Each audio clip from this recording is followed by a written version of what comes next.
เลยเนาะกล่าวสวัสดีเด้อพ่อแม่พี่น้องบอกว่าสิเป็นฝั่งไทยฝั่งลาวต่างประเทศกับพบพ่อกับสองสลายอีกแล้วเนาะพบพ่อกันมื้อนี้กับเสียงแซวซุ่มแซวกันนะมื้อนี้วันอาทิตย์พ่อแม่พี่น้องอ่ะ เอาน้องทงเลยนะผู้สาวเอาสบายดีมีย่างคือคนสิล่มเลยบัดนี้บ่มีแห้งเนี่ยมื้อนี้เฮาก็สิ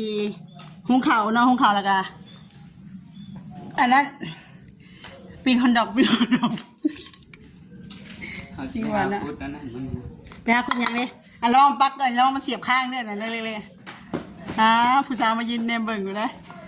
มันคือมั่วเดี๋ยวว่ากองไผ่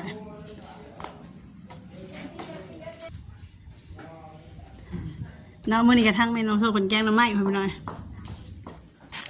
ทางนุ่งท่องกะฮะบอสอันนั้นนะบ่มีทานเนาะไปไม่ไปขอละไปแล้วนะผู้สาวให้ดอกเนาะไปพี่น้องเดียวสร้างเขากับสิยังเลาะหมู่บ้านสายบุญเนาะมื่อนี้พาหัวหน้าพาอันนี้ก็เขาเอิ้นว่าพาพ่อบ้านเลาะเบิ่งหมู่บ้านพ่อบ้านดงเนาะนี่โรงเรียนน้องทงนี่กะ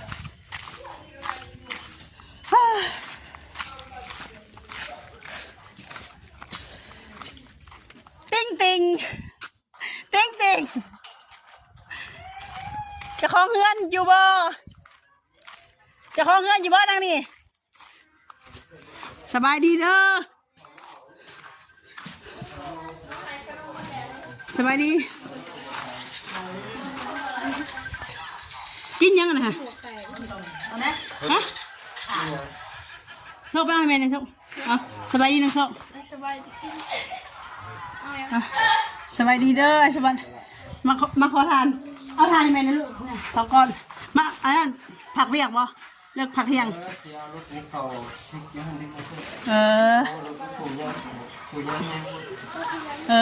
ว่าเพิ่นบ่ให้ดิเช็คบ่รู้เลยเช็คได้ถึงเพิ่นให้ความสูงนี่เดียวเลยไปเช็ครถเนาะเอาไปหาทงลูกอันน้องโชคนี่มาฝากบูชาน้องโชคมันมือเลยมันโอ้ยขอทานที่ไปปิ้งอันนั้นยันมันยังเพิ่งออกเลยวะมันเป็นอะไรบ่เป็นแบบนี้บริใส่มันบอดี้มีอันแต่มันมาน้ำยามาแบบนี้เลยอันนี้จ้ะมาแบบนี้บ่มาแบบนี้คือกันคู่กันบ่แบบใหม่ป้าสับไปยังเป็นอาหารใช่โอ้เตรียมพร้อมเลยพยายามบ่มันนี่ไปเลยแล้วหักมาเมื่อกี้นี่หักมาที่เข้าไปห้านเข้าไปซูนแล้วจะไปเช็ครถเข้าไปเช็ครถซูนดึกมอเตอร์เปลี่ยนลิ้นจะคืออะไรไอ้สวัสดิ์เขาเปลี่ยนลิ้นเมืองบ้านเปลี่ยนลิ้นตัวเที่ยกันเขาใส่แหวออกอันใส่เครื่องนิดหน่อยอยู่เอารถมันจะนั่นแหละบนบ่แม่นรถบ่ใหญ่มันบ่แม่นรถร้อยเท่าหา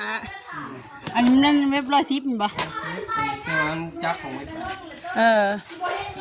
ถ้าว่ามันเป็นคันร้อยเท่าหาแล้วมันสิเลิกลงไปเข้าใจบ่ต้องถามผู้เชี่ยวชาญด้านรถว่าบ่แม่นขอบใจเด้อน้ำหมกม่วงแล้วก็พอดกเนาะป้ามันนี่เป็นหัวมันเลยนี่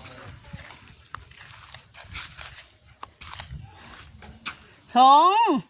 ไปใส่เตามาสิดับไฟยัง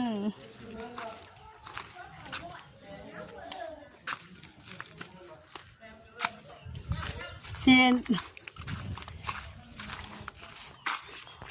ป้าดับไปเอาถ้วยไปมื้อนี้เขาก็สีถือถ้วยเราบ้านนะช่วง2 คนกันเนาะ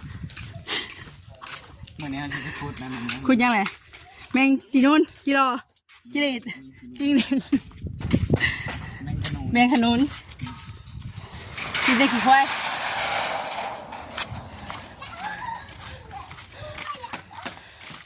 อยากมาให้มันยังชอบนะเพราะว่านัดกันกินแกงทำไมส้ม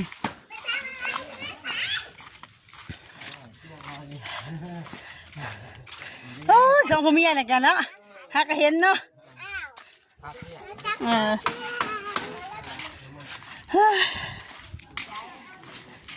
เห็นยังป้า ก็สิยันทุ่ง สบายดีแม่โช โดยสบายดี พากันเล่ากันเนาะอย่าใช้ช็อตของทุ่งเป็นหูนะ จะไปสอน เพิ่นจับกันนั่นเพิ่นสิมาโจกอันนี้พอดีเพิ่นพาช็อตเพิ่นแล้วสลาบ่สลาสิทีบเลยใช่ป่ะว่าจะไปสิทีบอย่าทีบน้องคอยร้ายอย่าทีบน้องคอยร้ายน้องคอยแฮงเขินอยู่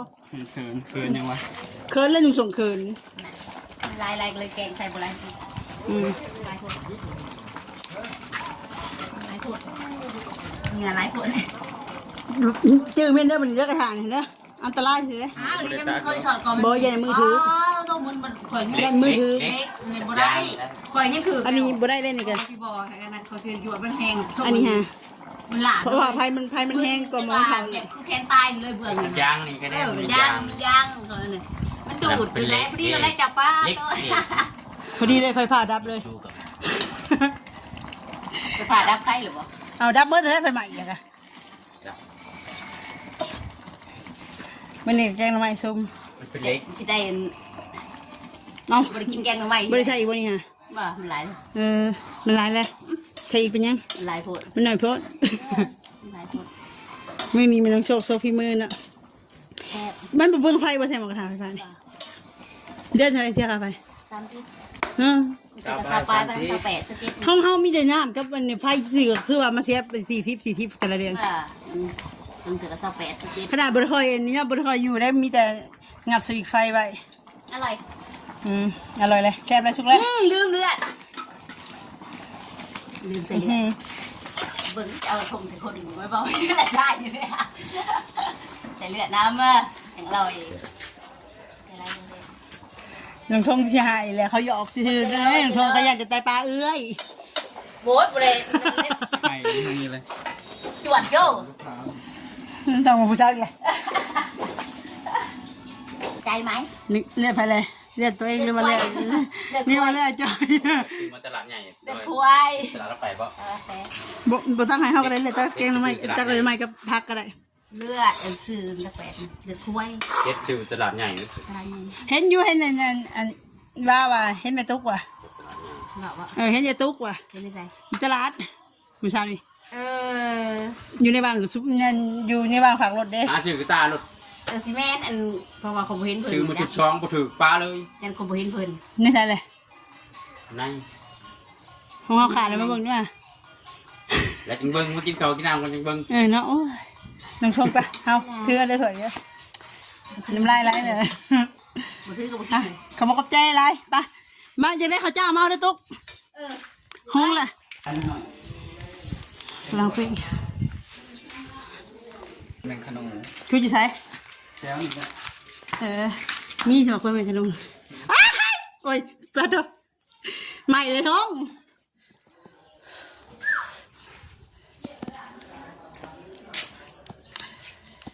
เฮ้ยยังอะไรน้องทองคือเที่ยวส่องจอบซ้อมเบิ่งเด้อจ้าซ้อมเบิ่งเด้อใหม่เลยสุกข้าวเดียวเลยเอ้าตักไม่เขามันจังเย็นไว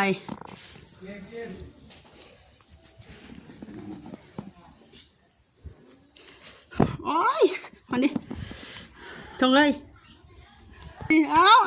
ตกเลยเอาเองได้หอดได้โอ้ชุกแล้วยังพันชุก ยังไม่ได้สู้กับจับใส่อันนี้ก่อนเลย ตัวด่างชุกเลย มันสู้ธรรมดาสู้ มันชุกแบบ เผาเอาเด้รุ่นนี้รุ่นเผาเอาอ่ะมันบ่มีเล็กปีกเนาะ ว่าช่องอย่าอายสิพายังรัดสิพาไปกินเขาอยู่ซาเลยจังค่อยนี่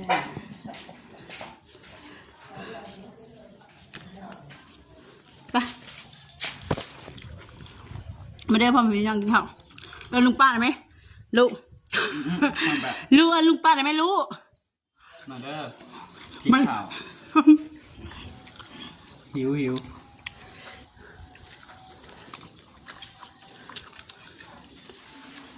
หมูพ่อย่างหมูทุกกันเนาะหมูใกล้ที่ทุกกันเนาะมาเลยกินข้าวน้ำแกงพ่อแม่เนาะ เงินเดือนสิออกแล้ว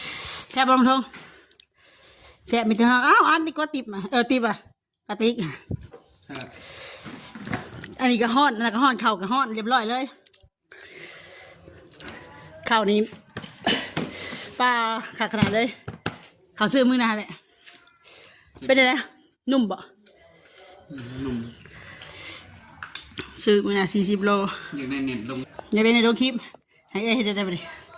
ไปขุดโยนคาย คอน ขอเอ้ยก็บ่มีขอเอ้ยวะ ขายเน็ตแต่โดนเลยโมเมนต์ลง เอ้ยก็ลงมือละคลิปอยู่จน FC ว่าสลามือละคลิปเลย เขาขาดลายมือแล้วน่าจะเป็นผิดนะมั้ง โอ้ยตายเลยน้องทงเอ้ยเฮา2 คนนี่บุญวาศาสนา บุญวาสนาก็เลยสิว่าบุญวาสนาบุญวาสนาเฮาได้มาอยู่ใกล้กันเน็ตบ่มีก็เฮา2 คนนี่แหละไปหาคุดมากินนนคาย มันบ่พอได้ขายอันที่มันพอได้จะกิน แต่กินก็ยังดีถือว่า เดี๋ยวมันเงินลงขึ้น ว่าคอแม่บ่มีว่า10,000 10,000เนี่ยก็ลงคลิปเนี่ย เอาให้เนื้อสาเฮาบ่มีเฮาก็เอาไปก่อน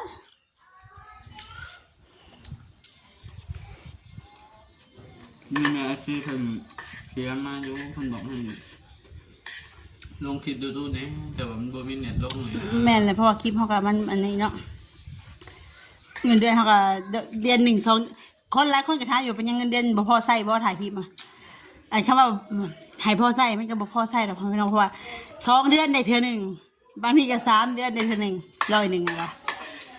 เนาะแต่ว่าเฮาเฮ็ดเฮาก็สะสมไปนะเพราะว่าพอได้มีเงินสะสมน้องลงเนาะ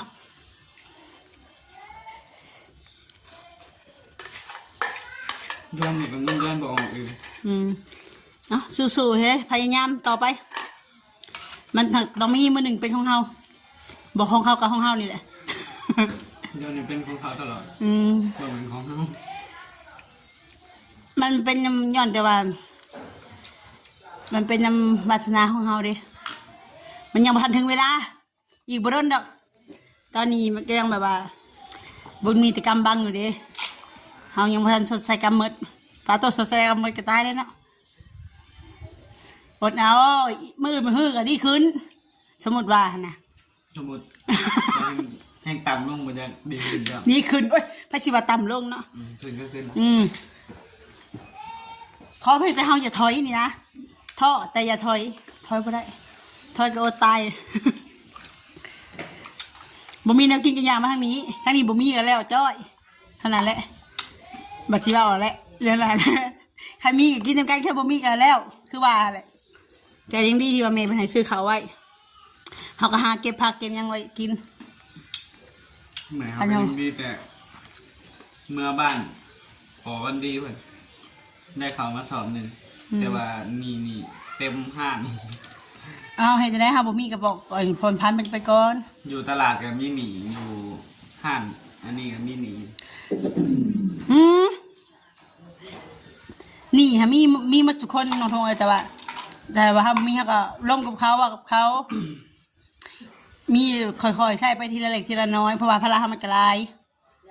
บ่แม่นเฮาบ่ใส่เฮาใส่แต่ว่ามันหักบ่ทงบ่ทันหั่นน่ะ มันหลายพวกเขาก็จะให้ตาย บ่แล้วแต่ว่าจ่ายบาทเดียวเฮาก็จ่ายบ่ไหว้นะคันเฮาบ่มีหยังบ่มีลูกบ่มีเต้าบ่มีหยังก็อันนี้ดอกแต่ว่าคนเป็นพ่อเป็นแม่แน่นอนมันก็ต้องดิ้นรนบ่มีมันก็ต้องไปหาเป็นหนี้กินนี่ก็ไปหาหลักหาเล่มมันนะเล่มได้แต่อย่าหลัก ไปกินข้าววัดเกียงดีเลย เหตุทานหรือว่าทาน เป็นไง มันบ่ทานเหตุทาน พื้นมันหายาก มันก็จะยากนั่นแหละมัน แม่นพื้นมันหายาก หลอกกับฮักตะพึดตะพือเลยจะเขายังยุ่งแบกลงมาหมดเลยจังไง โอเคนะพ่อพี่น้องสำหรับคลิปนี้ก็จบคลิปแล้วพ่อพี่น้องแล้วได้กับเป็นกำลังใจให้นะทั้งน้องทงและกับน้องหลายเด้อพ่อพี่น้องน้องหลาเลยสำหรับคลิปนี้ก็เขาว่าสบายดีของน้องทงนี่บ่มีเน็ตลงเด้อพ่อพี่น้องเอ้ยหลายมือแล้ว เกือบเดือนละ โอเคพ่อพี่น้องเอ้ยเขาว่าสบายดี